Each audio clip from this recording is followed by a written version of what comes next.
story you are about to hear is true. Only the names have been changed to protect the innocent. Fatima Cigarettes, best of all long cigarettes, brings you Dragnet.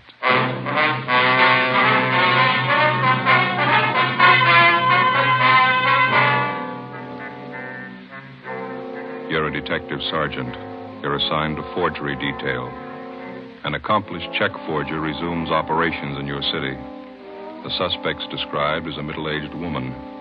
She's written more than $20,000 in bad checks. Your job, get her. In a moment, an authentic case from official files. Oh, no. Ah, that's different. Yes, what a difference. In Fatima, the difference is quality. You see, Fatima is the quality king-size cigarette because it contains the finest Turkish and domestic tobaccos superbly blended. And Fatima is extra mild with a much different, much better flavor and aroma than any other long cigarette. Because of its quality, its extra mildness, its better flavor and aroma, Fatima has more than doubled its smokers coast to coast. Fatimas cost the same as other long cigarettes, but your first puff will tell you... Ah, that's different. Yes, in Fatima, the difference is quality. Ask your dealer for Fatima, the quality king-size cigarette. Best of all, long cigarettes. Start enjoying Fatima tomorrow.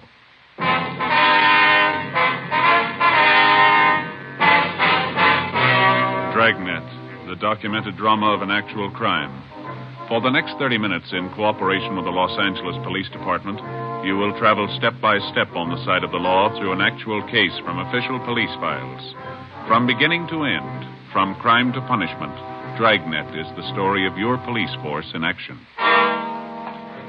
It was Monday, April 17th. It was warm in Los Angeles. We were working a day watch out of forgery detail. My partner's Ben Romero. The boss is Captain Elliott. My name's Friday. I was on the way back into work, and it was 7:53 a.m. when I got to room 29. Forgery detail. Morning, Joe.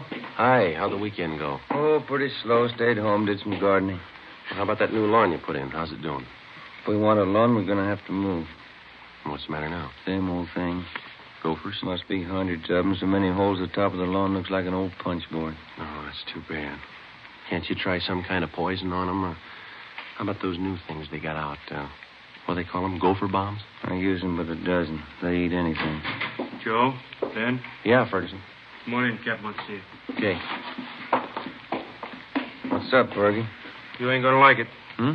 Skipper will brief you. Morning, Skipper. Hi. Have a seat. Yeah, thanks. You two finished up with the Benson case yesterday, is that right? Yeah, it's all washed up. We're clear. Good. Then you can start on this one right away. You'll work with Frank Besser and Ferguson here. What is it? Grandma. I had a hunch, Joe. What have we done to deserve this? It's nothing any of us have done. It's what we haven't done. I want her stopped once and for all. Are we any closer to her than we have been, Fergie? Just about same, Joe. That's why I'm putting 2 more of you on it. How well do you know the case? Well, just what we've heard around the office. Same here. I could stand some briefing. Ferguson? Well, you must have heard how she operates. 3 months out of the year, April, October, and December, that's all. She's never been known to change that schedule? Not as far as I know. She's been doing it the same for 9 years. All the phony checks she cashes are personal checks. That's right. She never writes them less than $2 and never more than 100. 9 years. She been going that long? 9.5. It'll be an even 10 this October. You want to check them out on the totals, Ferguson? Up to and including the first of this month, she's cashed 1,273 checks. The total's a little over $22,000. Anything special about the way she writes the checks? Nothing but the signatures. There's an alias list down there that'll knock your eye out. More than 200 different names. Her description's still the same, about 50 years old, kind of plump, nice face. A few minor changes. Last year she had gray hair, dressed very plain. This year she dyed her hair black, dresses a little more expensively. 9 years. That's a long streak of luck for any paper hanger. That's just it. This old gal's not just an ordinary paper hanger. She's no amateur, don't get me wrong, but she doesn't operate like any check forger I've ever known. She contradicts part of her M.O., part of it she doesn't.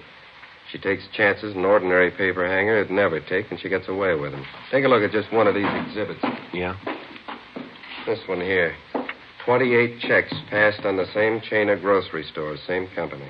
She passed them all in 1 month? No, that's just the point. 2 years ago, she passed 14 of them, spread them out over a period of a month. Last year, she passed another batch of 14, all within 3 days. 1 year, she used a different name on each check. On this batch, she used the same name. Well, does she have any identification when she passes these checks? Always. Phony driver's license, social security cards, it works. And she's got that sweet grandmother smile of hers. Clerks rarely turn her down when she shows up with a check. You can get used to different descriptions of her, too. Give the file a look. Hardly 3 of the check victims can get together on what she looks like exactly. Well, where are they getting stung most? Downtown or out in the neighborhoods? The neighborhoods, anywhere from the beach area to the valley. This whole file, Skipper, that's not just her work, is it? Every last bit of it. We can't fit it in a 6-foot shelf. In 9 years, I've had 5 teams of men work this thing. None of them reached her. You and Friday make the 6th. It's April 17th. How's she doing so far this month, Fergie? Cashed $624 in checks we know of since the first of the month. Same general description, same general M.O. No fresh leads? She's been operating 9 years, Joe. Yeah. Just as good as ever.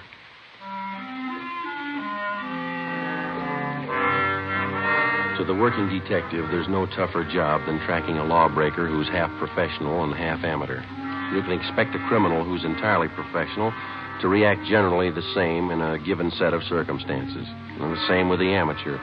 But take the two, the professional and the amateur, and intermingle their possible and probable reactions.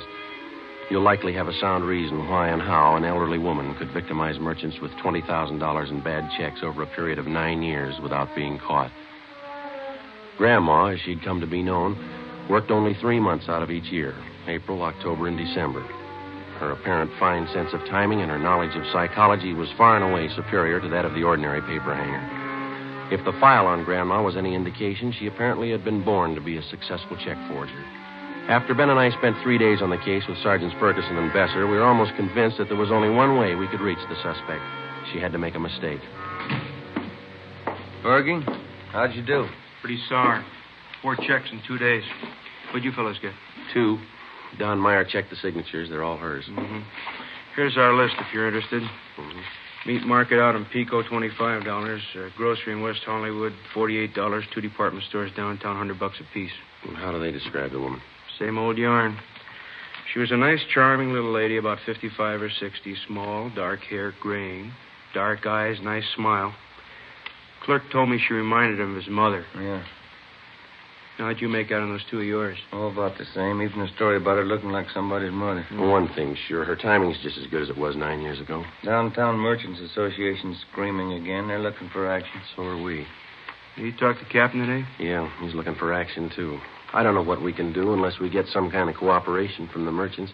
Every time the old gal pushes a bum check, it's 3 or 4 days before it gets to the bank, and we hear about it. The trail's pretty cold by then. Yeah, Joe and I were talking just before you came in, Fergie. We can't expect too much to happen the way we're going. Any ideas? More men and more stakeouts. The captain says he'll buy that. It's about all we can do. Another 10 days and April will be over. Grandma'll be through pushing checks till October again. I don't know, Joe. Her formula's too perfect for me. There's got to be a flaw in it someplace. Yeah. You got out a bulletin of that revised description of her, Fergie? Yeah, it's all taken care of. Special notices were mailed out to merchants, too. I'll get it. Yeah. Forgery, Romero? Yes, sir. That's so.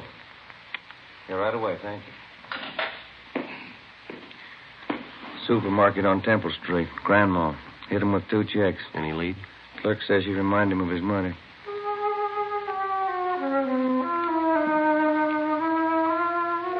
A week passed. The number of stakeouts on business places throughout the city was doubled. The M.O. and description of the suspect was circulated among the merchants in the downtown and suburban shopping centers. Clerks were especially warned to be on the lookout for. The precautions went for nothing. Grandma's checks kept showing up at the rate of 2 and 3 a day. On April 27th, she passed a check for $50 at the Delicatessen on Hollywood Boulevard. We drove out to interview the owner, Mr. Hemerston. Do you have one of those circulars we sent out on this woman? Well, I'm ashamed to say it, Sergeant, but I have, hanging right back there in the storeroom. The thing of it is, I never connected the two, the woman and the notice. It's the way she looks at you, you know? like you'd be a heel to even question her. Mm-hmm. How was she dressed the last time she was in? Do you remember that? Well, she had kind of a plain black coat on. Yeah. Would you excuse me a minute? I don't like to keep customers waiting. Oh, sure. Go ahead. Yes. How are you, Mrs. Lyons? Need some cold meat for kids' lunches. What do you got nice and fresh? You see right there in the case. Head cheese is very fresh. Good for the kiddies. Pimento loaf's nice, too. Oh, kids don't like either one. Fussy. You better give me 35 cents for that small bologna, would you? Yes, ma'am.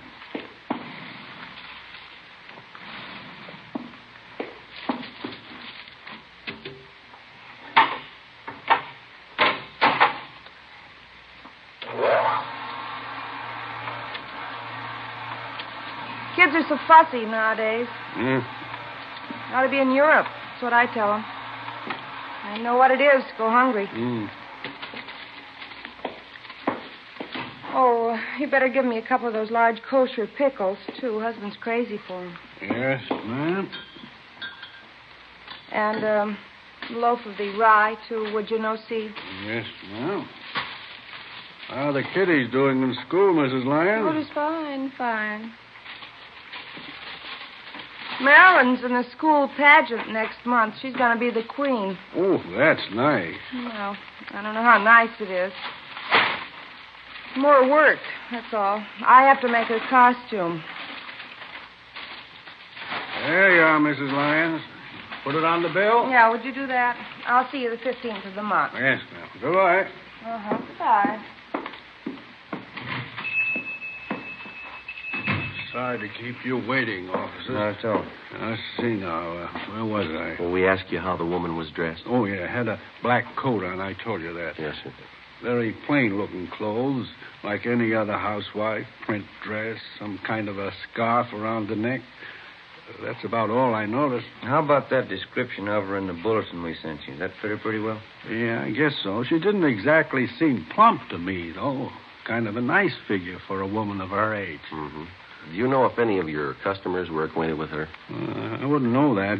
She acted as though she knew some of them, but now that this has happened, I can see she was just putting on. She was a great disappointment to me. Yes, she is to a lot of people. I used to josh with her all the time. I'm a widower, you know. Thought once or twice I might even date her up. That's so? Yeah, she seemed like a real good sport, joshing all the time, fine personality, just as homey as you please. Well, that fits in with the other descriptions. Are you ever going to catch somebody like that? 2 days later, on April 30th, right on schedule, the flow of bogus checks in Grandma's handwriting suddenly stopped. If she continued to work by the same timetable she'd been using for the last 9 years, she wouldn't start operations again until the 1st of October. During the next 5 months that followed, from May to the end of September, Besser, Ferguson, Ben, and I handled the usual run of check cases. At the same time, we used up every spare hour we had making preparations for the suspect's next appearance. Every businessman throughout the city who might be a possible victim was alerted. A revised description of the suspect, together with her M.O., was printed up and given wide distribution. Every possible precaution was taken. October came. Grandma started on the 10th year of her forgery career without a hitch. On October 1st, she cashed a check for $75 at a large downtown women's shop. As soon as we got the report, we went to the department where the check had been received. A fashion show was in progress. She's wearing a deep white velvet dinner suit, the newest shade for evening wear. You will notice the pencil slip skirt and the dolman 3/4 sleeves. Excuse me. Are you Mr. Montrose? Yes? What is it? Police officers, sir. Forgery detail. Oh, yes, that check. I wonder if you could hold on for just a moment. Yes, sir. Miss Janice Morgan next. She wears a gown of striking originality with rich but simple lines. A black dinner dress, the satin skirt with pannier points, a sculptured silk and latex sweater top with an oval neckline punctuated with ball fringe. Hey, Joe. What kind of outfit is that the model's wearing? I don't know. How much to it? All right, officers. Would you like to step this way, please? Okay. Yes, sir. This is my office here. Well, I don't know what I can do for you, gentlemen. The check was passed. Very unfortunate occurrence. You okayed the check for cashing, is that correct? Yes, the sales girl handled the transaction. She showed me the check. I knew the signature, so I okayed it. Mary Walker? Yes, that's how this check was signed. What kind of identification did the woman have? Her charge account plate. You know, the small metal card, charger plates we call Yes. them. I recognized that in the signature immediately. You know this Mary Walker pretty well? She's one of our best customers.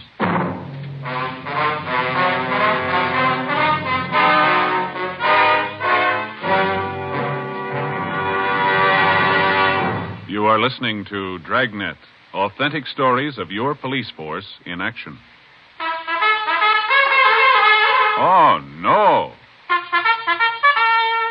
Ah, that's different. Yes, what a difference. There's a difference you can hear, there's a difference you can see, but the difference in Fatima is quality. Yes, friends, when you compare long cigarettes, you'll find that in Fatima, the difference is quality. Quality of tobaccos. The finest Turkish and domestic varieties, extra mild and superbly blended to give you a much different, much better flavor and aroma than any other long cigarette. Quality of manufacture. Smooth, plump cigarettes, rolled in the finest paper money can buy. Quality even to the appearance of the bright, clean yellow package. Carefully wrapped and sealed to bring you Fatima's rich, fresh, extra mild flavor. Fatimas cost the same as other long cigarettes, but your first puff will tell you... Ah, that's different. Yes, in Fatima, the difference is quality. Ask your dealer for Fatima, the quality king-size cigarette. Best of all, long cigarettes. Start enjoying Fatima tomorrow.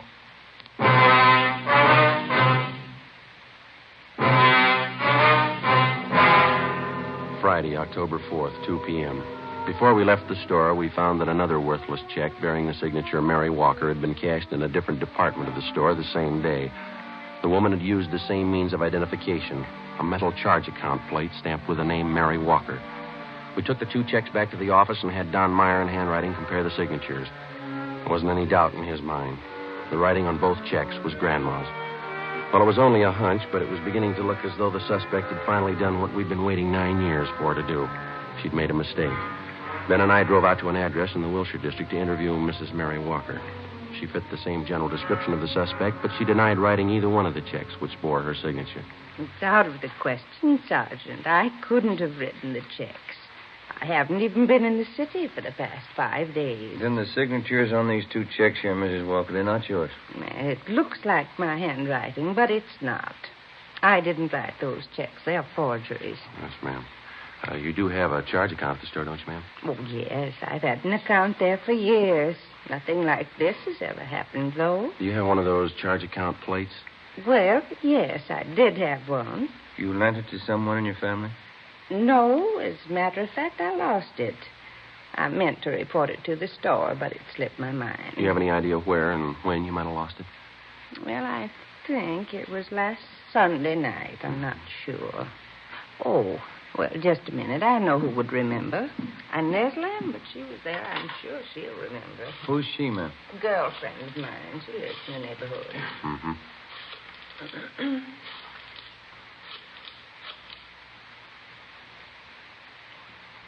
Hello, Inez. Mary Walker, Inez. Oh, just fine. And you? Oh, good. Say, Inez, which night was it we went to the Boosters Club meeting? Sunday?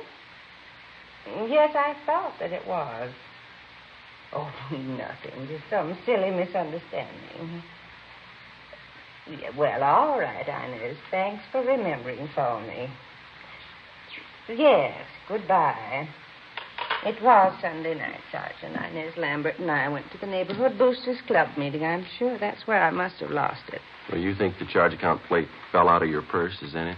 Well, either that or it was taken. Why do you say that, ma'am? Well, it's a serious thing. I didn't want to mention it. What's that? I left my purse on the chair next to me a part of the evening. When I got home, I thought I was missing a $5 bill from my change purse. I didn't notice at the time my charger plate was gone. Do you remember who was at that meeting, Miss Walker? Oh, 40 or 50 people at least. How many women would you say? dozen or so, I suppose. I'm not accusing anybody of robbery, Sergeant. I know it's a serious charge to make. Do you know if one of the club officers might have taken a list of those present? Oh, they didn't have to. We do the same thing at every meeting. What's that, ma'am? We all sign the attendance book when we leave. 3 p.m. Ben and I contacted the secretary of the Neighborhood Boosters Club. He gave us a list of those present at the Sunday night meeting of the club. As Mary Walker had told us, each person present had signed his or her name and address in the attendance book. We took the record downtown with us and had Don Meyer compare each signature on the list with samples of Grandma's handwriting. Number 32 on the list, fellas. That's it. Positive, Mick? No doubt in my mind. That's Grandma's handwriting. How'd she sign it? Mrs. Inez Lambert. We went down the hall to R&I and had him check the name Inez Lambert through the files. She had no criminal record. Together with Besser and Ferguson, Ben and I spent the next day and a half trailing Inez Lambert wherever she went. She fitted the description of the suspect perfectly. We questioned her friends and her neighbors. We dug back into every corner of her life for the past 10 years. The results were pretty amazing. We found that she was highly respected by everybody she knew. She was active in a dozen civic and church organizations. Her reputation was spotless. There was only one hitch. Mrs. Lambert's hobby was charities. By checking back, we found that during the past 10 years, she donated an average of $3,000 annually to various charitable organizations. Her husband's total annual income was $7,000. From her bank, we obtained specimens of Inez Lambert's handwriting. It matched almost perfectly with every signature in the Grandma file. Monday, October 7th, Ben and I called on Mrs. Lambert. Oh, yes, officers. Won't you come in? Mary Walker was telling me about you. Come in, please. Thank you, ma'am. Thank you. Mary told me about the things missing from her purse at the meeting. Is that what you're inquiring about? Yes, ma'am. We've got a few other questions to ask you besides that. Well, you sort of caught me at a bad time. Just getting ready to put some baking in the oven for dinner tonight. Would you mind very much if we talked back in the kitchen? I've got to get this done. No, not at all, ma'am. It's back this way. Oh, there goes my cream sauce again, boiled over. Just take a chair there, officers. I'll be right with you. Thank you. Thanks. This cream sauce is so temperamental, can't take your eye off it for a minute. There. Shouldn't boil over now. Would either of you officers care for a cup of cocoa? Chilly out today. Well, no, thank you, ma'am. We only have a few questions for you. It won't take long. Yes? All right. Would you mind holding this bowl just a minute, Sergeant? Oh, yes. I just have to get this in the oven for dinner. My husband's favorite dessert. It's called pinch pie. It's kind of a meringue tart. Mm-hmm. Let me see. Take 2 eggs, I guess. There we are.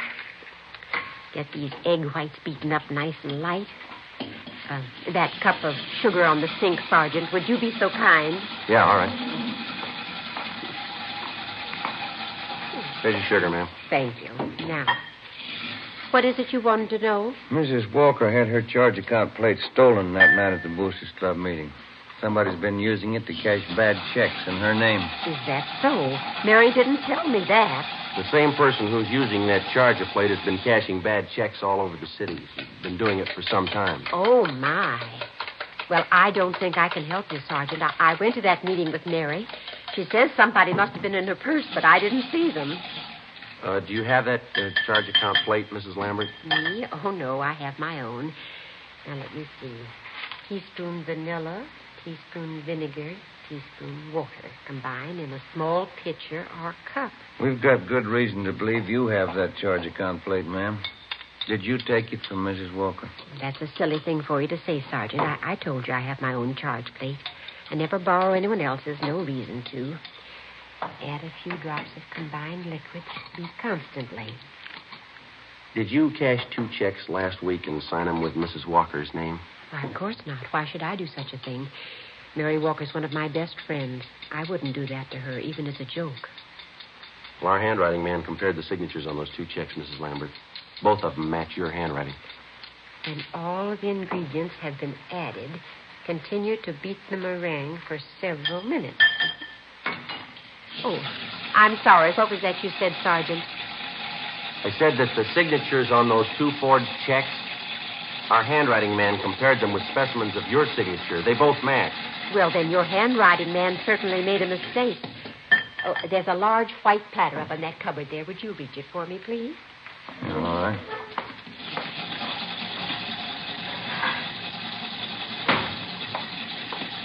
There you are, ma'am. Well, thank you. Now, you deny that you wrote those 2 forged checks last week. You deny that you've written and cashed about 1,500 worthless checks in the last 9 years. Well, of course I deny it. You're sure you haven't made a mistake? We're sure, ma'am. I'm sorry. You'll have to come downtown with us for questioning. Oh, what's that? Oh, my. It's the cream sauce again.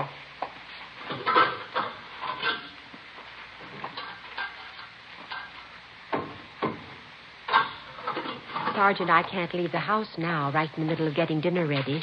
My husband would be furious. If you want to talk, couldn't we do it later on? I'm sorry, ma'am. Afraid not. But you certainly can't accuse me of doing anything wrong. The folks at the church will vouch for me. We've got just as many people who say you've cheated them. And people who cash those checks for you. Quite a few of them, ma'am. 9 years' worth. But that's silly, 9 years cashing checks. I'm sure you must mean somebody else, Sergeant. I've got to get this platter greased. Let's see. Heat meringue upon lightly greased platter. Here.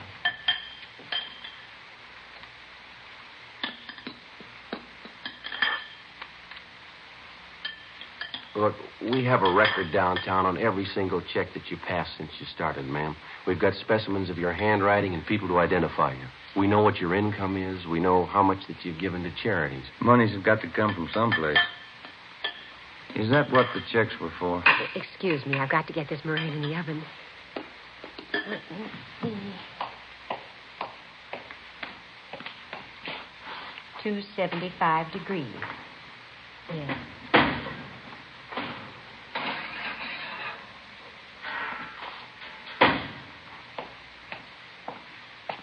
I hope I put in enough vanilla. You want to tell us about it? I never thought about anyone finding out. I guess I should have expected it, shouldn't I? Yes, ma'am. It was all for charity. There were so many of them. Orphanages, old people's home, Christmas Poor Fund, and then the overseas relief charities. They all need money. Somebody has to take care of them. Your husband knew nothing about this for 10 years? Nothing at all. They were my charities. I had to have money for them. I took money from people who had it and gave it to those who didn't. What do you think, Sergeant? Was I wrong? Do you think the good Lord will say I was wrong? I wouldn't know, ma'am. I only wanted to help the poor like he did. I came to help the poor. Well, there's a big difference, ma'am. Yes? He didn't use a checkbook.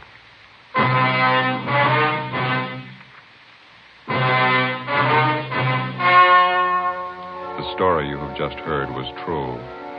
Only the names were changed to protect the innocent.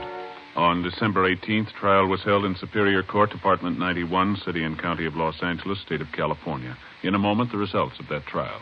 Now, here is our star, Jack Webb. Thank you. The efficiency of any local police department depends on the quality of its personnel. Each and every man is carefully selected and thoroughly trained. In uniform or plain clothes, your police officer knows his job. And so with a cigarette. The men who make Fatima cigarettes know their job. They carefully select and blend the finest Turkish and domestic tobaccos to make Fatima extra mild, different from other long cigarettes. They cost the same, but in Fatima, the difference is quality. If you're a long cigarette smoker like I am, I'm sure you'll like Fatima best. Start enjoying Fatima tomorrow.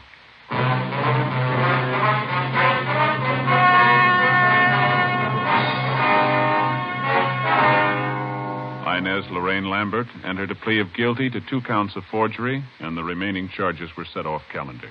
She was sentenced by the court for the term prescribed by law. You have just heard Dragnet, a series of authentic cases from official files.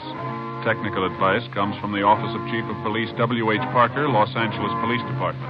Fatima Cigarettes, the best of all long cigarettes, has brought you Dragnet, portions transcribed from Los Angeles. This is Robert Young. Hear We the People next on NBC.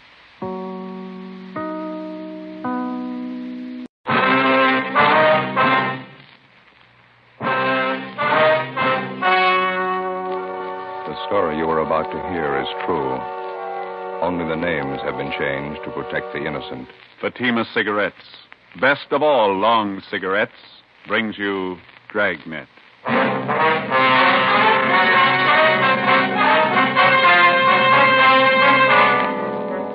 You're a detective sergeant. You're assigned to narcotics detail. A gang of veteran dope peddlers moves into your city. They offer $100,000 worth of heroin for sale. They make their contacts. They're ready to do business. Your job, stop them. You'll be amazed when you compare Fatima with other long cigarettes. Buy a pack of Fatimas. You'll find they now cost the same. Light a Fatima. Your first puff will tell you... Ah, that's different. Yes, what a difference. In Fatima, the difference is quality. You see, Fatima is the quality king-size cigarette because it contains the finest Turkish and domestic tobaccos superbly blended. And Fatima is extra mild with a much different, much better flavor and aroma than any other long cigarette. Because of its quality, its extra mildness, its better flavor and aroma, Fatima has more than doubled its smokers coast to coast. Try comparing Fatima yourself. Fatimas now cost the same as other long cigarettes, but your first puff will tell you... Ah, that's different. Yes, in Fatima, the difference is quality. Ask your dealer for Fatima, the quality king-size cigarette. Best of all long cigarettes. Start enjoying Fatima tomorrow.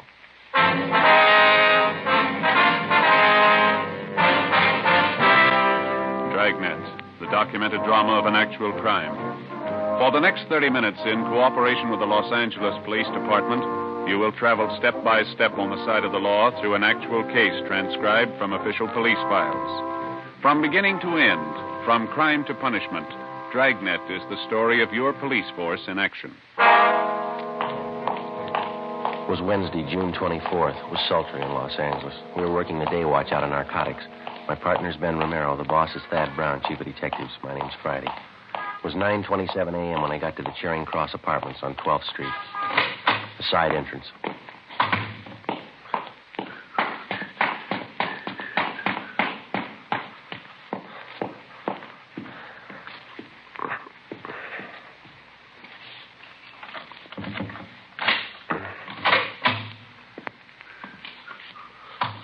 Hi. Hi. Anything doing? Nothing. How's the bug working? Better. One of the fellows from the crime lab came out and fixed it last night. Went next door and replaced the microphone. I'm getting real sour on this detail, Joe. Well, here, let me take over for a while, huh? Yeah, you bet you. Here. My ears feel like a couple of baked cauliflowers. 2 solid weeks holed up in this place with a pair of earphones on. Yeah. What do we got to show for it? That woman next door hasn't even mentioned narcotics in 2 weeks. All she does is eat, sleep, and play solitaire. Goes out for groceries once in a while. Hold it. Somebody ringing the buzzer next door. First visitor in a week. Yeah. Just a minute. Yes? Your name is May Washington. That's right. What is it? I talked to a friend of yours, George. But it might be a good idea if I looked you up. What do you want to see me about? Well, it's business, Miss Washburn. Could we talk inside? All right. Come on in. Let me plug in these earphones, Joe. Yeah, go ahead. I'd like to introduce myself, Miss Washburn. My name's Howard Scully. You and George were former associates, I understand. Oh, we worked together a little. What can I do for you? Well, George and I are old friends. We were in business in Hong Kong before the war. He's a nice fellow, George. No, I have a date downtown in half an hour. I don't have much time to talk. Sorry, I didn't realize you were in such a hurry. I'll get right to the point. Yeah. My business partners and I just came up from Mexicali a few days ago, and we have some merchandise that's ready for the market. It's good quality. That's what I hear. I contacted George, thinking he might introduce me to some prospective buyers. He said he didn't want to handle any merchandise at this time. Why not? Oh, it's something about the police. Seemed to be watching him. He just didn't want to take any part in any business venture. Just thought he might just get it. Seems George gave you a bum steer sending you to me. I can't help Well, it. you haven't heard my proposition. I don't have to hear it. Count me out. I don't fool around with junk, any of it. It's a tough rap out here. Well, if you'll just listen to my proposition, Miss No. Washburn. No, please, I'm not asking you to be involved. I'm a perfectly safe and legitimate transaction in mind. You'll be well paid for your time and effort with no risk whatsoever. Yeah, I know. All you big connections make it sound good. George tells me you're acquainted with the right kind of people. People with money, that's the kind of people that my partners and I want to meet. Now, all I'm asking you to do is introduce me to a few such persons for our mutual benefit, and then you just leave the rest to me. Yeah, it's still too much. If I gave you an office to a buyer and you were caught, they'd get me for conspiracy. No, there's not I've gonna seen too much of it, Scully. It's no sale. Well, you'll just have to believe me, Miss Washburn. No one's going to be caught. Now, we work in an entirely different manner. The police haven't any idea of our method of operation. We've tested it in 6 big cities in the Orient. And not once did it fail us, and I tell you, it's not going to fail us here. It's your story. Well, it's perfect. I'm not chancing a rap to prove you're wrong. What? Here, do you want a cigarette? Yes, thank you. No, that's right. Okay.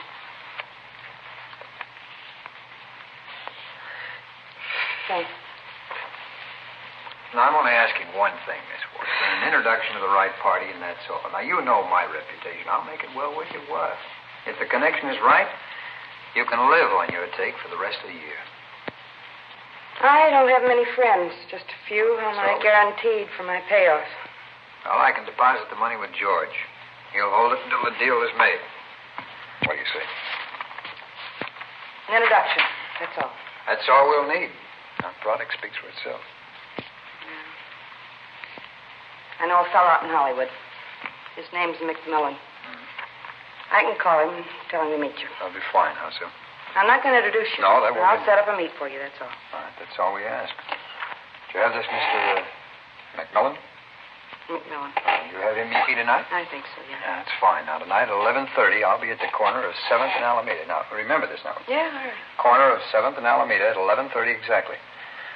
I'll have on a gray coat, and I'll be carrying a book. Now, McMillan shouldn't have any trouble recognizing me. You just tell him to walk right up to me, put out his hand, and say, "My name's McMillan," that's all. I'll know if he's the right party. My name's McMillan. That's all he has to say. All right, I've got it. I'll pass it on to you. Fine. Well, I'll make arrangements with George as soon as possible to take care of your fee. Thank you very much, Miss Washburn. Not at all. Just don't be too sure of yourself. The fuzz in this town could smell a bite 3 miles away. We'll take care of the police, Miss Washburn. The system should teach them a few lessons. Well, goodbye, Miss Washburn. Thanks very much. Yeah. Don't come here after this. Call me on the phone. Certainly. Goodbye. Joe, wait a minute. She's going for the phone. Come on.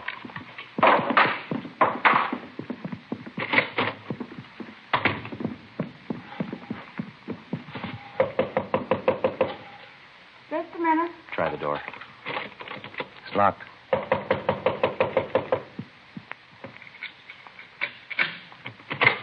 What do you want? Police officers. All right, what's the pitch? I'd like to talk to you downtown. About what? Howard Scully. What about him? We know why he was here. Get your coat, please. I haven't done anything. Come on, lady, let's go. I told Scully I didn't want in. He made the proposition, but I didn't buy it. You know that. I didn't buy a word of it. We did. Before the suspect was taken downtown, we informed her landlady to tell anyone that she'd be out of town for a week. That information was to be passed on to any of her friends or business acquaintances who might try to contact her. After that, we took May Washburn back to the office. After being questioned thoroughly, she was detained for further investigation. At 2 p.m., Ben and I met with Captain Kearney, Central Narcotics, and Inspector Virgil Beckner, State Narcotics Bureau, Southern Division. $100,000 buy, is that what they have in mind? That's the word around town, Skipper. Washburn girl told us the same thing. The Washburn woman was approached for an office, huh? Yes, that's right, Beck. She was ready to go when we picked her up. Pusher's Howard Scully, you remember him? About 9 years ago, wasn't it, the Tijuana deal? 8 or 9 years, yeah. That big heroin buy, they tagged every one of the gang but Scully. Yeah, he's no amateur. He's got every narcotic law in the book memorized. He sets the deals, takes the gravy, but he never gets tagged. How about the federal narcotics men, Romero? They've been briefed on this deal? I called Harry Stone over there this morning. They've been following it, too. Said he'd be over this afternoon. The setup for this McMillan guy. What do you think, Captain? Clear sailing there, Beck, as far as I can see. Scully set up the meet with May Washburn. Ben and Joe grabbed her before she could contact McMillan. Unless Scully's got a Ouija board, he still must figure everything's Jake. Then we could have a man meet with Scully tonight and pass himself off as McMillan. Well, shouldn't be too much trouble. From the way he talks, Scully's never seen McMillan. Has no idea what he looks like. It's just a guess. Neither one of you are known to Scully, are you? I never met him or his friends. I worked that case last February when we grabbed Ray Murdoch. He used to be a mule for Scully. That's as close as I've been. I'm afraid that's too close. You know how many hide friends Murdoch has in this town. If any of them spot you and pass the word to Scully, the whole deal's choked off. Joe? You think you could pass yourself off as McMillan for a couple of days? I'd like to give it a try. Beck, what do you think? Good with me. We can help with the tailing. Only one possible hitch I can see. Yeah? We're not positive this guy McMillan's a total stranger to Scully. It sure sounded like it, didn't it, Joe? The way Scully and the Washburn girl were talking. It's possible Scully might have seen a picture of McMillan. Maybe he knows something about his background, his habits, how he does business. Well, it's possible, yeah. Suppose Scully starts asking you questions, Joe. How are you going to cover it? Well, we could talk to the Washburn girl again. She might brief us. Now, if we need the guy's life history, let's pick it up firsthand. How do you mean? Get McMillan. Late that afternoon, Stanley McMillan was located at a small restaurant out in the valley and quietly placed under arrest. He was booked at one of the outlying stations on suspicion of violating the State Narcotics Act. We questioned him and got all the necessary information on his background that we needed. He told us that he had never seen or had any dealings before with Howard Scully. 7:30 p.m. I went home, changed my clothes, put away my gun, ID card, and the rest of my identification. An hour later, I checked in at a small hotel near 5th and Main Streets. 11:15 p.m., I left the hotel and started for 7th and Alameda Streets, where the scheduled meet with Howard Scully was to take place. As in most cases, there was one all-important rule that I had to work by. If the suspects were to be arrested and successfully prosecuted, we had to get them with narcotics in their possession or under their control. And one of the first things that the working detective learns is that dealers such as Scully rarely do the actual handling of narcotics except at the actual moment of sale. If the officer fails to make an arrest at that moment, the odds are stacked heavily against the conviction of the narcotics criminal. 11:30 p.m. I got to the corner of 7th and Alameda Streets. I walked up to a man standing by a lamppost. He was short, heavily built, dark hair, dark eyes, and a small scar on his chin. He had on a gray coat, and he carried a book under one arm. I put out my hand. Yes? My name's McMillan. Oh, glad to know you, Mr. McMillan. My name's Scully. How are you? Understand we have mutual friends, is that correct? That's what I'm told, yeah. You're from Louisiana originally, New Orleans. No. Oh, that's so? Thought you were from Louisiana. Missouri, St. Louis. Oh, I see. I suppose we go for a drive, huh? My hotel's down on 5th. We could talk there. Oh, I think my car would be better. I can't afford to waste time. I got customers waiting. Oh, you can believe me, this won't be a waste of time. I'm prepared to do business. All right, let's go. Fine.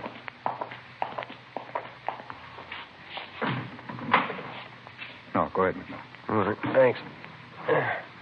Oh, will you raise that handle on the other side so I can get in? Yeah, sure. Fine. Thank you.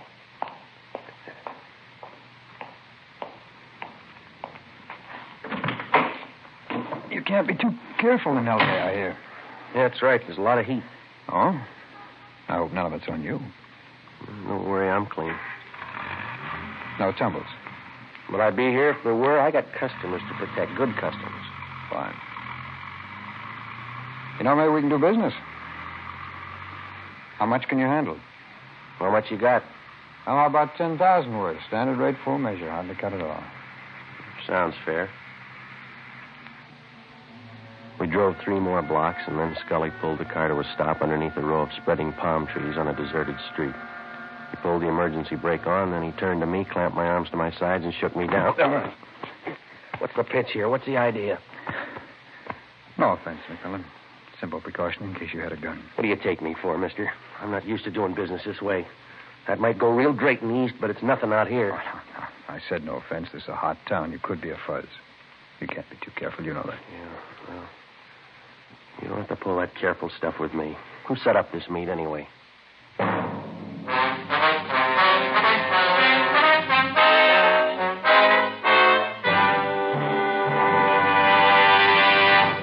You are listening to Dragnet, authentic stories of your police force in action. Oh, no. Ah, that's different. Yes, what a difference. There's a difference you can hear, there's a difference you can see, but the difference in Fatima is quality.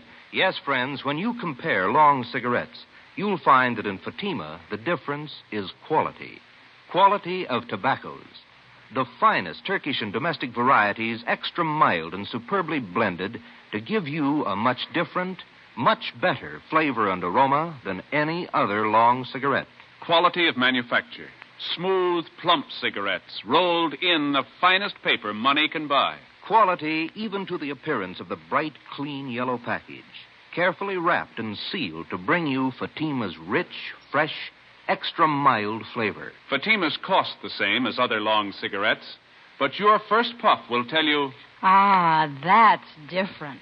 Yes, in Fatima, the difference is quality. Ask your dealer for Fatima, the quality king-size cigarette. Best of all, long cigarettes. Start enjoying Fatima tomorrow.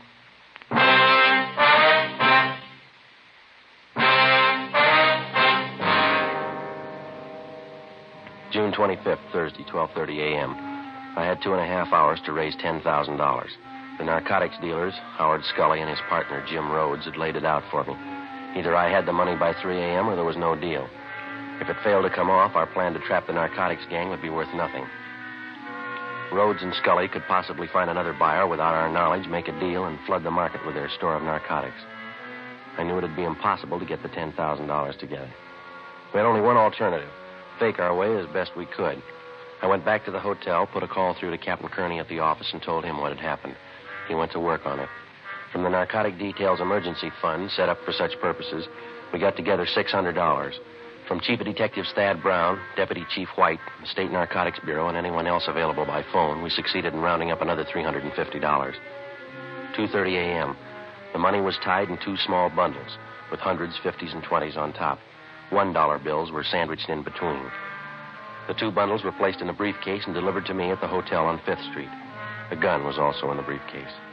I took it out, put it in my pocket, closed the briefcase.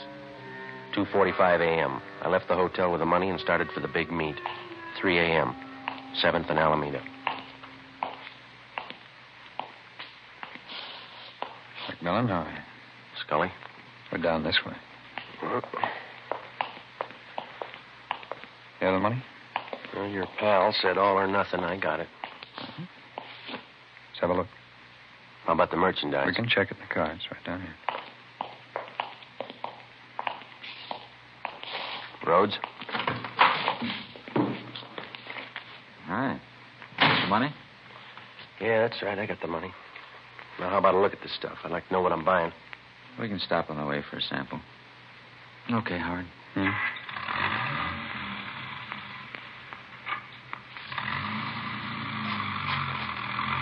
Care for some, McMullen? What do you got? Cashew nuts. Have some. Thank you. There's lots of heat in this town. Cops as thick as flies. Yeah, that's right.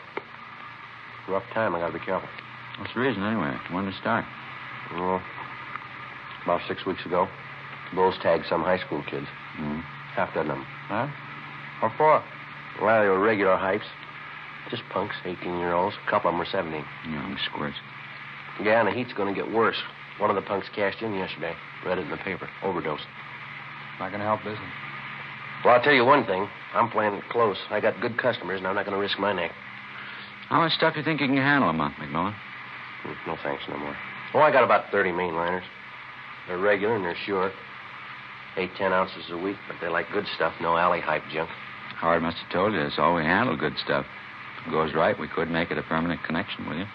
Well, I'd like to see what you're offering first. You'll have a good look. All right, Howard, you know where to pull up. Yeah.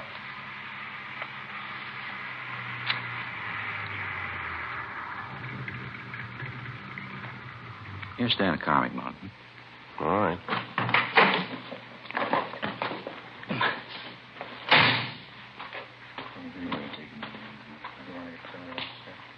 Yeah.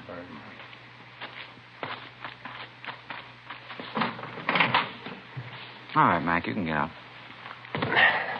Yep. There you go. Some of the best white stuff you've seen in a long time. Satisfy yourself. Okay. All right. Okay, it's standard. It's all good. Not just that sample. Okay, I'll go. Okay, now how about the money? All right, have a look. There you are. 1 stack. 2 stacks, 100s, 20s, 10s. A few 5s in there. It's 10 grand. Satisfied? Okay. Jim? Right. Oh, excuse me, Mac. Just a minute. I'm just checking. What do you think you're doing? Get your lousy hands off of me. No, no offense, McMillan. These are simple precautions. Precautions, nothing. We're doing business, aren't we? You shook me down once tonight. Now, how many times are going to take you? No offense, Mac. He's just checking, that's all. All right, then. Suppose I fan you two down. I got the dough. How do I know this isn't a hijack deal? Now, come on. This business works both ways. Either we have a deal or we don't. We play ball on both sides or not at all. I'm getting sick and tired of taking second place. Okay, Mac, okay. Take it easy. Forget it, Howard. Let's all go back to the car. Sure. I'm sorry, Mac. No offense. Yeah.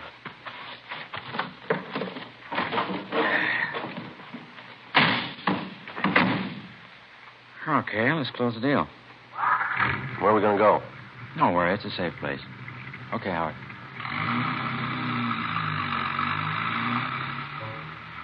3:35 a.m. In another hour, it'd start getting light. I knew they'd planned to have the buy take place before then. According to our plan, Ben and Sergeant Hunt, along with the other team of men from the State Narcotics Bureau, they were to tail us to the place of the meet and move in on a signal from me when the buy was actually in progress.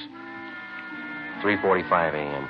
Scully drove out North Figueroa onto Pasadena Avenue and turned right onto Avenue 43. We headed up Montecito Drive.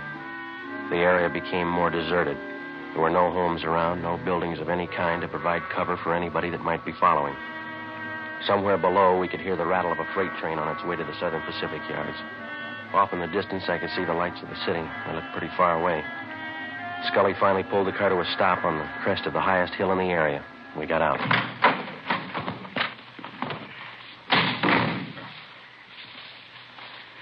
What do you think, Mac?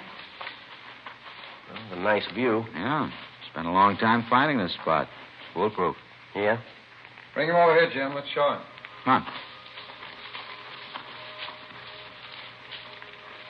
See there? Clear view of everything down below. At least half a mile in every direction. No chance of getting trapped up here. Pretty smart. That's the way I like to deal. If there's any cops following us, we can see the lights before they get here. Plenty of time to cover up any evidence. Cops ask questions, well, we tell them we're just looking at real estate up here. It's pretty good, huh? Well, I gotta hand it to you. You can't be too careful. What do you do for lookouts? Let me show you. Swede? Oh, Swede. Who's that? Friend. Yeah, Jim? Well, what's the pitch? Who is this guy? Business pal of Howard and me. Swede, this is Mr. McMillan. What do you say? How do you do? Look, how many people do you need to make a buy, Rhodes, huh? Swede's our lookout. It's a big fella, isn't he? We got enough people here for a Sunday picnic. We need a lookout. You just got finished saying it. We can't be too careful. Well, come on, let's wrap it up. Where's the stuff? Swede, you want to go? Okay, Howard. How far does he have to go? Close by. Stuff was put away down the tall grass. Nobody ever found it. It's a good idea. I like the way you operate. Swede will have the stuff for you in a minute. Well, how about the money? Should we count it? Rather wait till Swede gets back. Okay. Let's wait for the car. Can't beat this spot, can you, McMillan? No, it's good. You had no idea how much time we spent looking for it. You did real good. Yeah. Here you go. Okay, thanks. Now the money, Well, how about counting it out here, huh? I'd feel better keeping an eye on that road down below. Okay, good idea. Well, let's count it, Mac, huh? Yeah, all right. Here you go. There's one bundle, and there's the other. I'll count it, Jim. Yeah, snap it up. We've been here long enough already. 1, 2, 4. Hey, there's quite a few $1 bills here. Huh? Well, there's a few of them, but it's all there, 10 Well, grand. that's how it could be with all these ones. Here, let me see. Don't bother, Rhodes. Here, what are you trying to pull? All right, get away from the car, Scully. You too, Swede. Put the gun down, Mac. You won't get away Get with your it. hands behind your head. That means you too, Rhodes. Nobody's hijacked us, McMillan. You're not going to be the first one. It's no hijack, mister. This is a pinch.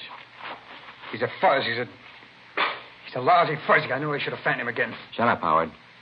You know we can square this with you, Mac. $5 grand cold cash, no questions. You're talking to yourself, Rhodes. I'll make it 10. $10,000 cash. Now, you can't afford to pass that up. Come on, how about it, Mac? You're human just like we are. You can use the dough. You keep your hands behind your head, mister. Use some sense, copper. A Swede's as strong as a horse. I could put him on you, he'd break every bone in your body. You'll have to get past this gun first. You're not going to stop all three of us. How do you think you're going to get back to town? Don't worry, you won't have to walk. You'll never get us downtown. Swede will break you in half. He'll kill you. You just gave me an idea, Rhodes. Huh? You're pretty tough. Shouldn't bother you. I'll kill the Swede right now. You and Scully can carry his body in front of me. We'll start walking down that road when we hit the nearest place with a phone. I think that'll take care of it, won't it? He hasn't got the guts, Jim. Turn around, Swede. Look, don't kill me, mister. I'll go with you. Don't shoot. Turn around. Stay where you are, Scully. Don't kill him, Copper. Don't kill Swede. We'll do anything you say. Somebody coming. Look, Mac, we'll give you every dime we own, $50,000 bucks, and tell him nothing's happened. Ben, over here. $50,000, Mac, you can't lose. Right, Joe. Back over this way. The three of them, Ben. Okay. All right, behind your back. Come on. Couldn't get here any sooner, Joe. Had to park at the bottom of the hill if they'd have seen us. Stand still, mister. Yeah. We circled around on foot, climbed up through the grass. I was beginning to think I lost you. All right, you two, get him behind your back. Back. Hi, Joe. Here's the junk right here. These two packages. Good. That ought to sew it up. Look, talk it over with your partners, huh? $50,000 bucks. You do the right thing. It's all yours. How about it? $50,000 you can't lose. What they talking about, Joe? Well, they got a big deal. They'll give us $50,000 if we let them go. How about it, Tex? You could use the dough, new car, new house. Just forget you ever saw us. Easy as that. $50,000 cash. What do you say, Tex, huh? Sorry, you got the wrong man. What?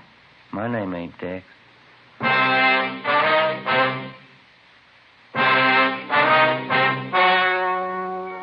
The story you have just heard was true. Only the names were changed to protect the innocent. In a moment, the results of their trial. Now, here is our star, Jack Webb. Thank you. In his training, the working detective is taught the importance of thoroughness. He has learned never to overlook even the smallest detail. What may seem unimportant to the novice may well be the one thing to help the working detective successfully culminate his case. So, with a cigarette. The people who make Fatima are well-trained and thorough in the manufacture of their cigarette. Fatimas contain the finest Turkish and domestic tobacco superbly blended. And pack after pack, Fatima is extra mild. If you're a long cigarette smoker like I am, smoke Fatima. They cost the same, but in Fatima, the difference is quality. Smoke Fatima.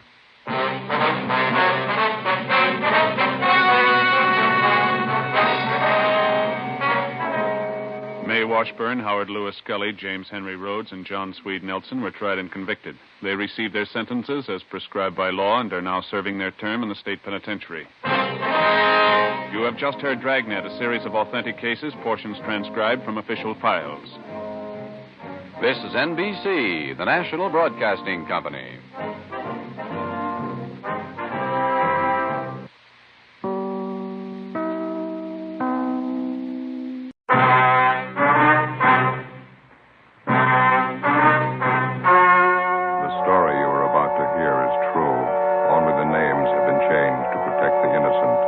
Fatima Cigarettes, best of all long cigarettes, brings you Dragnet.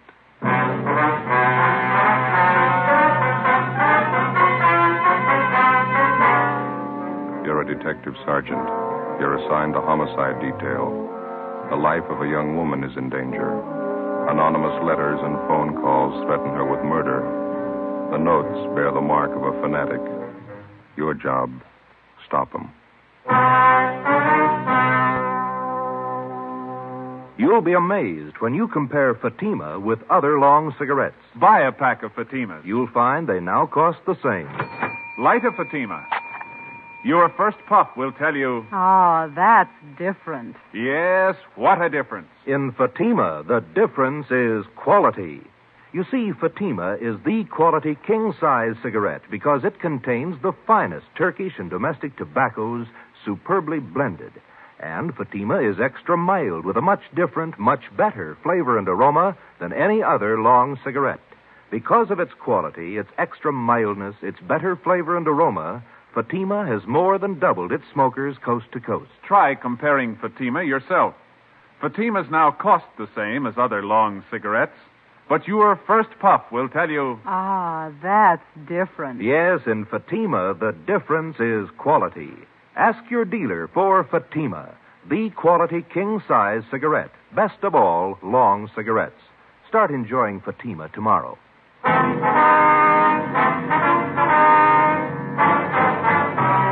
Dragnet, the documented drama of an actual crime. For the next 30 minutes, in cooperation with the Los Angeles Police Department, you will travel step by step on the side of the law through an actual case transcribed from official police files. From beginning to end, from crime to punishment, Dragnet is the story of your police force in action. It was Tuesday, March 8th. It was cold in Los Angeles. We were working the night watch out of homicide. My partner's Ben Romero. The boss is Captain Steed. My name's Friday. We were on the way out from the office, and it was 6:45 p.m. when we got to Greenwich Street. Number 318.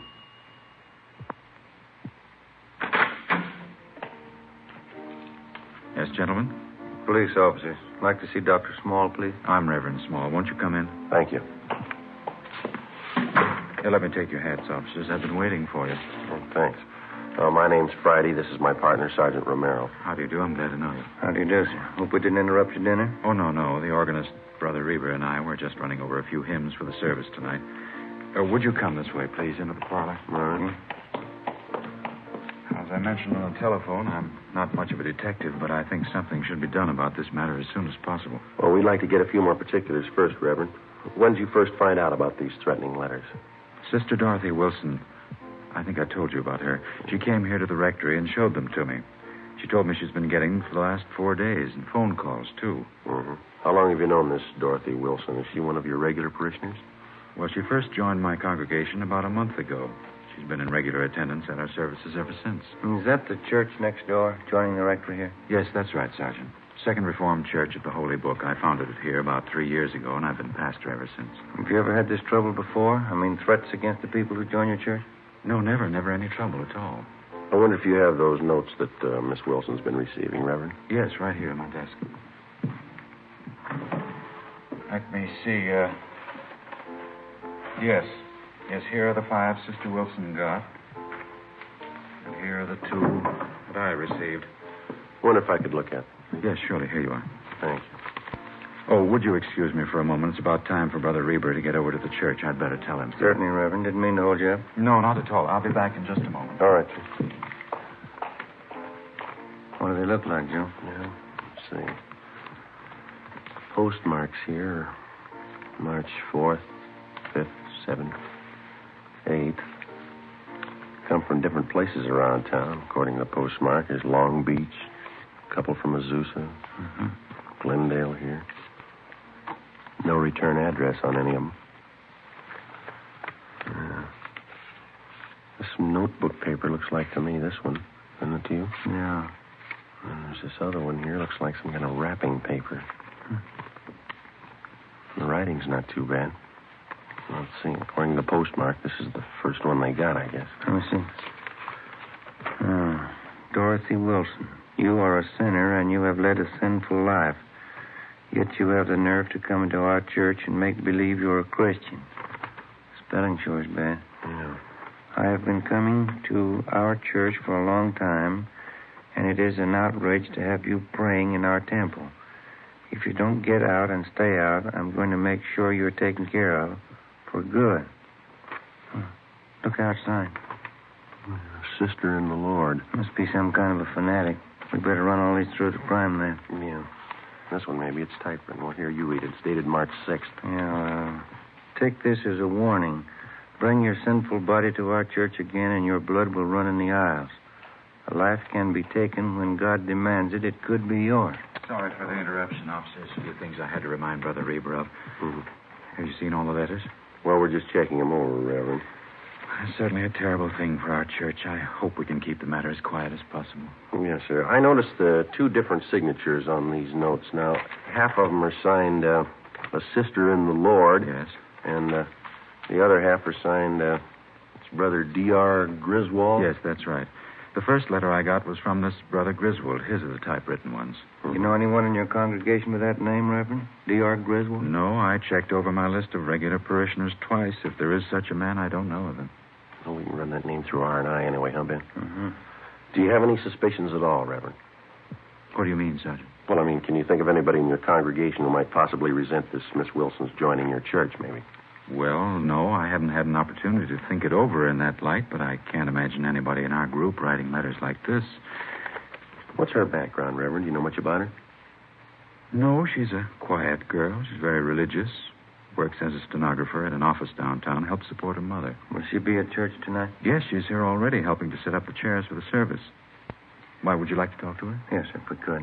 All right, let's go over to the church. There's still half an hour before services begin. We're fine. I'll have to take these letters along with us, Reverend. We want our handwriting man to check them over? Yes, by all means. That manila envelope on the desk, you can put them in there if you like. Thank you. This one here? Yes. Okay. This way, officers.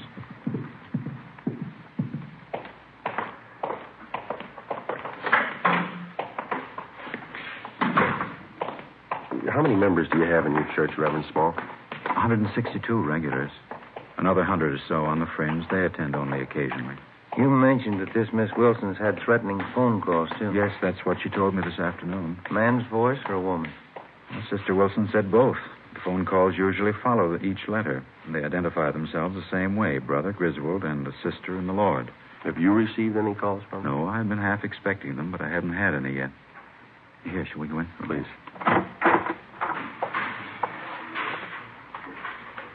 Here we are. Our seating arrangement's still temporary. We hope to have pews installed next year. Uh-huh. Nice church. Yes. Thank you. Oh, there's Sister Wilson. She's helping set up the chairs. If you'd like to wait in the choir's dressing room, I'll bring her in there to you. All right. Thank you, Reverend. Let's go, Ben. This one, Joe? Yeah, this is it. Ought to open a few windows in here. It's musty. Yeah. What time do you say the services start? 7:30. It's 5 minutes past 7 now. Officers? Yes, sir. Officers, this is Sister Dorothy Wilson. Sister Wilson, Sergeant Friday. How do you do, man? Hello. And Sergeant Ramirez. That's Romero. Oh, I'm sorry. Sergeant Romero, Sister Wilson. Hello. Glad to know you. I guess you want to speak with Sister Wilson alone, do you? Well, we'd like to have you stay if you would, Reverend. Wonder if there's someplace where we could sit down. Yes, certainly. Right over here in the anteroom. Fine. Yeah, this will be fine.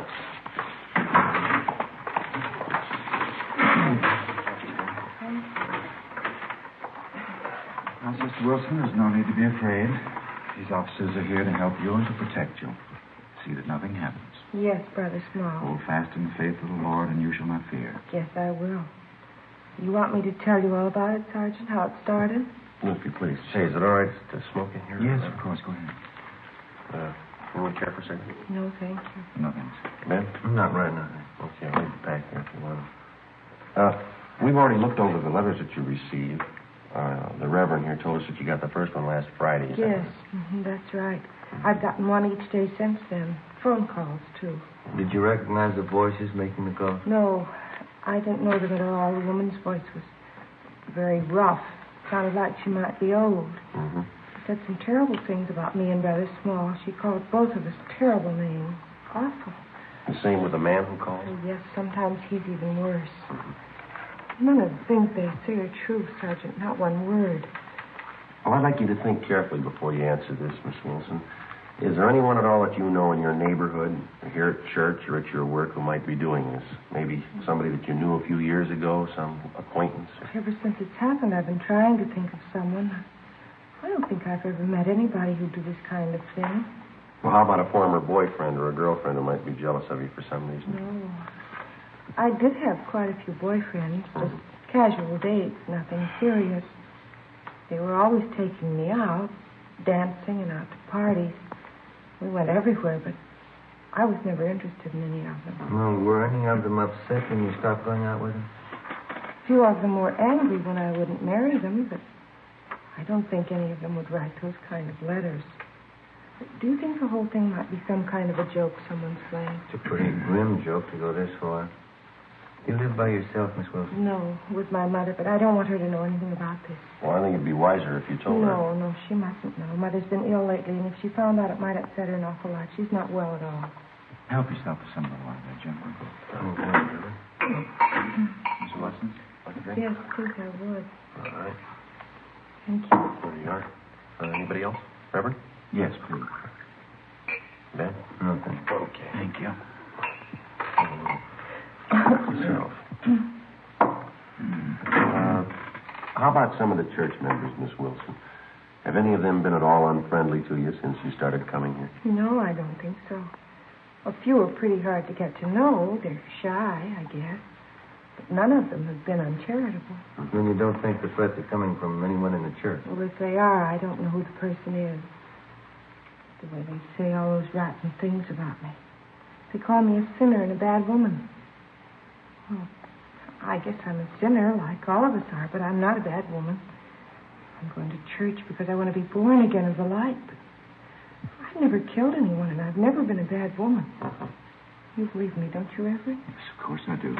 Now, don't get yourself all upset, Sister Wilson. You think that's why they want to murder me, because I'm a sinner? You think that's why? Please, Sister Wilson, try and get your mind off of it. If they want to kill me because I'm a sinner, then why don't they want to kill all the sinners?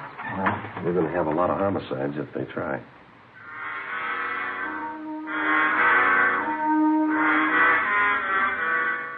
p.m. Together with Sergeants Raines and Bechtel, we tailed Dorothy Wilson to her home. She parked her car at the rear and went inside. A stakeout was placed on her house. The next morning, we took the threatening letters which the Wilson girl had received and asked Don Meyer in handwriting to check them over. During the next 5 days, we checked thoroughly into the background of Dorothy Wilson. We talked to her relatives, her employers, all her friends, past and present. We had no good reason to suspect any of them. We checked out the people at the church, and they were clear. Both Reverend Small and the Wilson girl continued to receive more threatening letters. Some of the language and the accusations were pretty foul. Still, no outward attempts were made on the life of the Wilson girl. A week after we started on the case, we tallied up our findings. They seemed to make sense. We talked it over with Raines in the squad room. Don Myers checking those letters and a sample of the Wilson girl's handwriting, isn't he? What's he got to say? The letters written in longhand are signed a sister and the Lord, and the typewritten letters are signed Brother D.R. Griswold. Yeah, I know that. Don says all the letters were written by the same person. How's he figure? Well, similarities in phrasing, same mistakes in spelling, typewritten and longhand both. Signatures on the Griswold letters match the handwriting in the other letters. No, they were only dealing with one suspect. And Don Meyer seems pretty sure of it, yeah. Well, how does the Wilson girl's handwriting check out? He's working on that. Where does that leave us? You've been on stakeouts at the Wilson girl's home a few nights. Haven't you noticed anything peculiar about the setup? How do you mean? Something that didn't fit, something that didn't quite jive? No, I don't think so. Well, just that business about her car, I thought that was a little out of line. Yeah, it struck us the same way.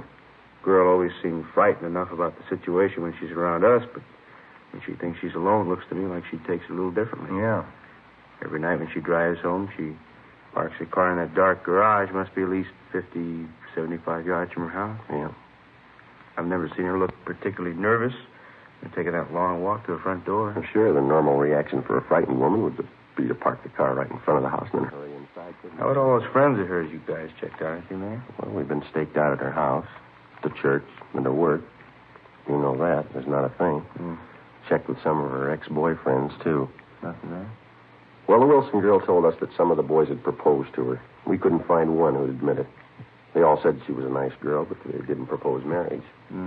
Those threatening phone calls are another thing. Both the pastor of the church and Dorothy Wilson got letters, but only the girl received the phone call. Yeah. Well, logically, if the Reverend got the letters the same time as the girl, he should have been getting phone calls, too. He hasn't received the one. Well, it could be accidental. Whoever wants to kill the girl might figure the Reverend would recognize his voice. Well, it's possible, but you remember that story that the Wilson girl gave us about her mother. Remember that?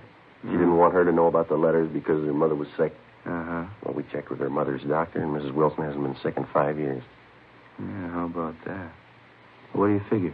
I think the girl's a fake.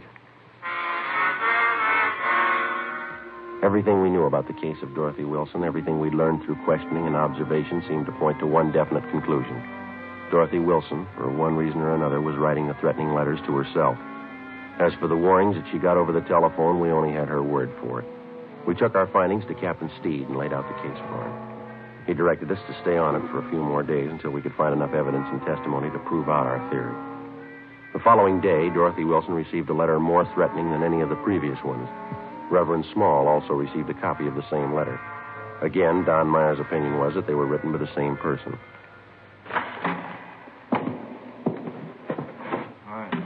Rain? What's doing? I don't know. Boys got any new theories? What do you mean?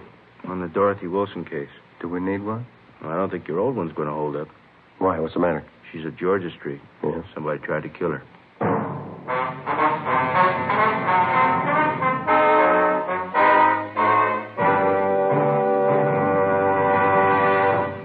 You are listening to Dragnet, authentic stories of your police force in action.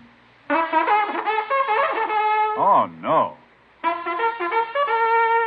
Ah, that's different. Yes, what a difference. There's a difference you can hear, there's a difference you can see, but the difference in Fatima is quality. Yes, friends, when you compare long cigarettes, you'll find that in Fatima, the difference is quality. Quality of tobaccos, the finest Turkish and domestic varieties, extra mild and superbly blended to give you a much different, much better flavor and aroma than any other long cigarette. Quality of manufacture. Smooth, plump cigarettes rolled in the finest paper money can buy. Quality even to the appearance of the bright, clean yellow package, carefully wrapped and sealed to bring you Fatima's rich, fresh, extra mild flavor. Fatimas now cost the same as other long cigarettes, but your first puff will tell you... Ah, that's different. Yes, in Fatima, the difference is quality. Ask your dealer for Fatima, the quality king-size cigarette. Best of all, long cigarettes.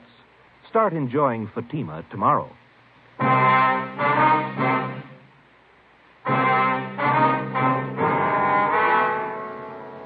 As soon as we got the report that Dorothy Wilson had been attacked by an unknown assailant, we drove to Georgia Street Receiving Hospital where she was being treated. Anderson and Bechtel from Homicide were standing by. We talked to the doctor, who told us that the victim had no serious injuries. She had 2 slight bruises on her upper arms and a slight bruise on her forehead. She complained of a headache. While the doctor made out his report, we questioned the Wilson girl. She told us that she'd gone to the Church of the Holy Book at 6 o'clock that night after work. She told us that she wanted to pray before the start of the regular service at 8:15 p.m. We asked her exactly when and where the attack occurred.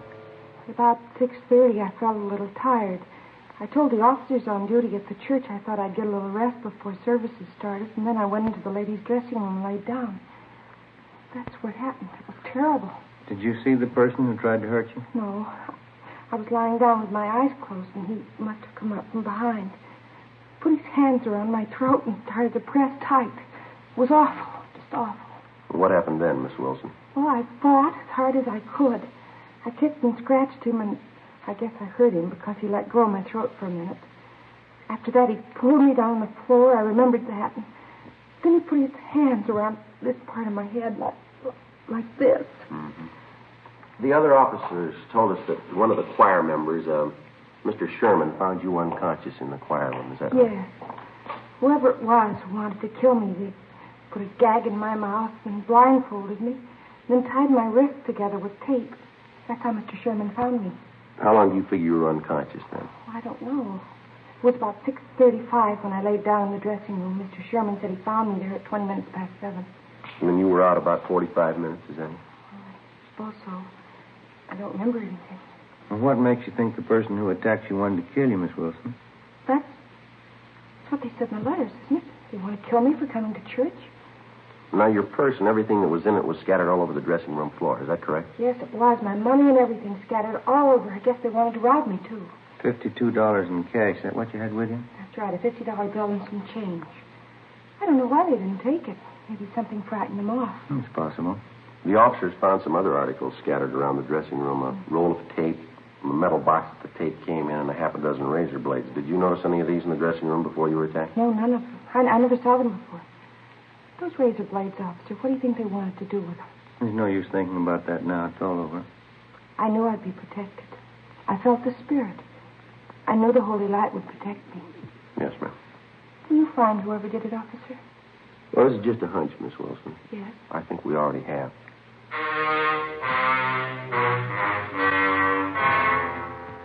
Before we left Georgia Street, we talked to the doctor in charge and got a release for the patient. Dorothy Wilson agreed to drive back with us to the office to make out a crime report. On the way, she seemed to lose most of her nervousness. She was relaxed, and she talked quite a bit. Religion's a great comfort to me, Sergeant. I think it's a great comfort to anybody, don't you? Yeah, I do. Maybe I'm different from most girls, but I get an awful lot out of my church. It's like Brother Small says, you have to be born again as a holy light if you really want to live. Don't you think so? That's right. I don't know what I'd do if it wasn't for my religion. No, I used to have a lot of boyfriends. Of course, I don't care for any of them anymore, but when I was younger, they were always taking me out all the time. That's so? Yes, I had a good time when I was younger, going out to dinner, dancing, parties. Fellas were taking me out all the time. Of course, that was when I was younger.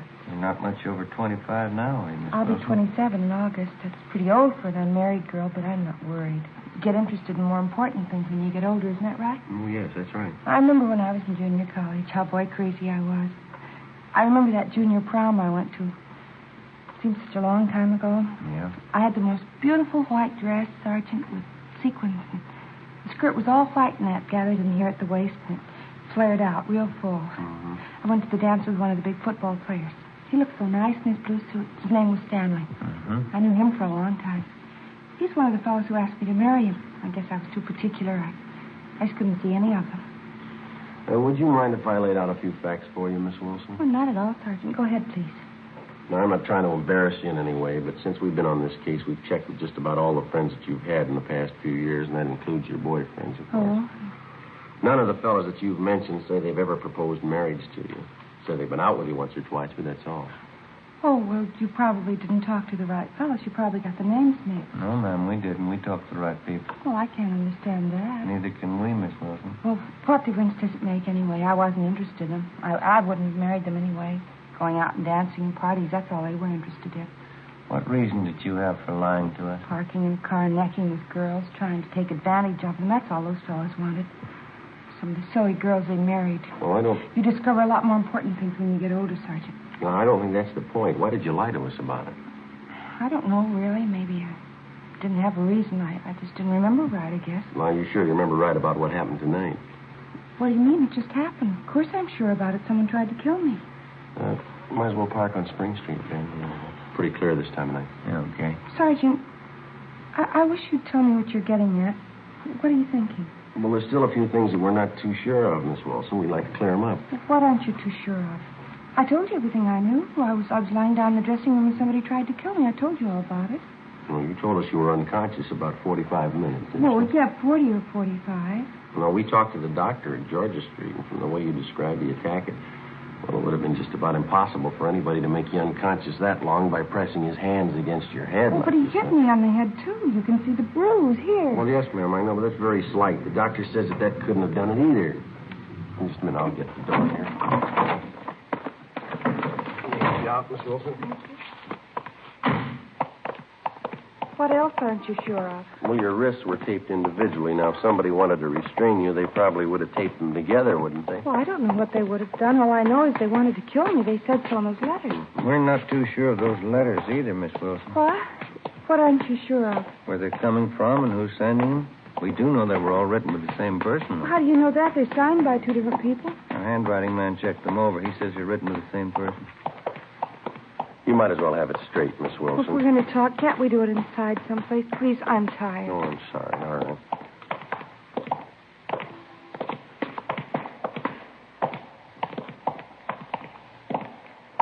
Hey, Joe. Yeah. I'll see if Leighton's fingerprints is finished with that stuff. Yeah, bring it along. If they are, we'll be in the interrogation room. Yeah, all right. This way, Miss Wilson.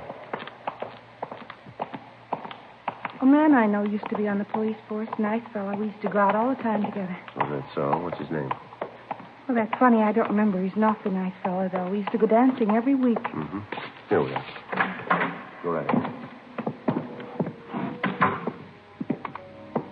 I started questioning Dorothy Wilson, but she wanted to talk about everything except what concerned the case. Dean Bergman and Leighton Fingerprints had already checked each article that was found at the supposed scene of the crime. The Wilson girls' prints were all over them. Did you write those threatening letters to yourself, Miss Wilson? I don't understand. Why do you ask me something like that? Did you write the letters to yourself? You know that's not a fair question, Sergeant. I don't know what you consider fair, but we'd like to know, did you write the letters?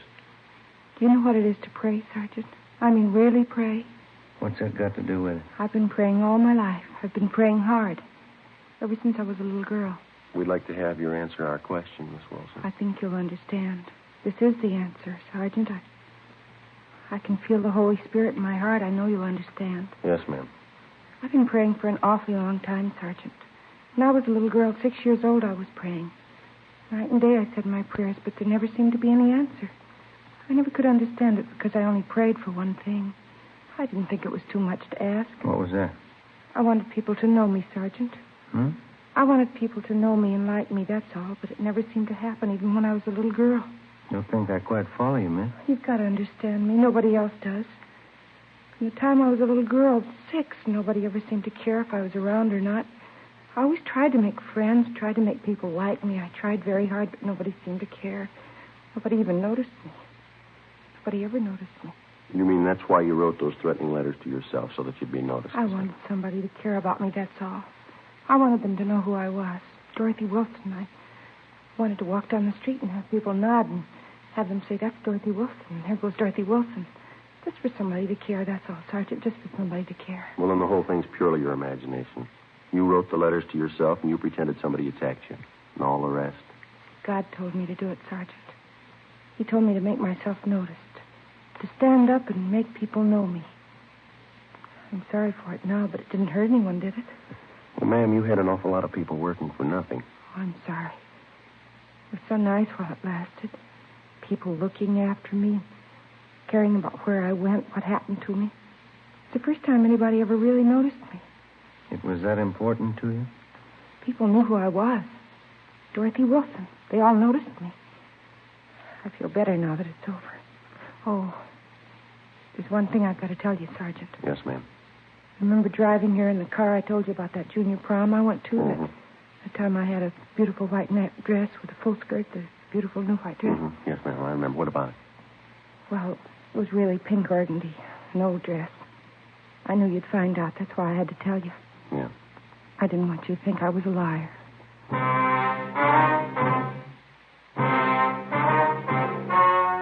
story you've just heard was true. Only the names were changed to protect the innocent. In a moment, the results of the trial. Now, here is our star, Jack Webb. Thank you. Dragnet's mail this week has included cards from some of you listeners saying that your dealer is out of Fatima's. Thank you. We've done something about that. Now, if any more of you find a dealer fresh out of Fatima's, send me his name and address, and we'll do something about that, too. Write me, Jack Webb, Post Office Box 951, Hollywood. And, Mr. Dealer, don't wait a day. Step up your orders for Fatima. Get in on this ever-increasing demand for the quality long cigarette.